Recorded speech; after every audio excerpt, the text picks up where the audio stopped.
Sa iba pang balita, hindi mapipigilan ng Commission on Elections ang posibleng pamamayagpag ng tinatawag pong Pogo politics sa darating pong 2025 midterm elections. Kaya naman, nagpapasaklolo na ang COMELEC sa mga otoridad at iba't ibang ahensya ng pamahalaan para ito ay makontrol o maharang. Si Madeline Villar Moratillo sa balitang yan. Aminado ang Commission on Elections na mahihirapan silang pigilan ang tinatawag na Pogo politics sa darating na halalan sa Mayo.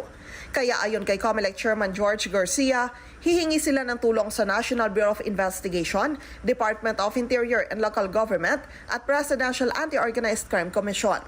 Alam niyo po yung Pogo politics kasi kasama na rin ang narco politics, wedding politics, lahat na ng klaseng illegal na ginagamit para lang makakuha ng pondo. Ang kaya lang po kasi ng COMELEC dyan ay pigilan yung distribution ng pera.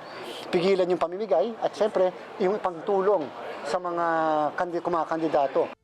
Isa sa tinitignan ng COMELEC ay pumasok sa kasunduan sa mga nasabing departamento at ahensya ng pamahalaan, gaya ng ginawa nila noong barangay at sangguniang kabataan elections.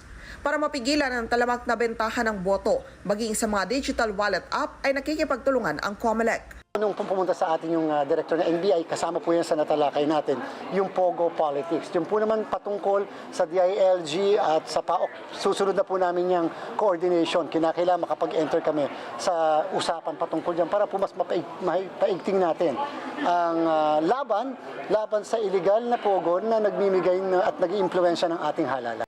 Sa susunod na linggo, nakatakda namang magtungo sa Bamban Tarlac ang mga opisyal ng COMELEC para personal na makita ang records ni suspended Mayor Alice Guo.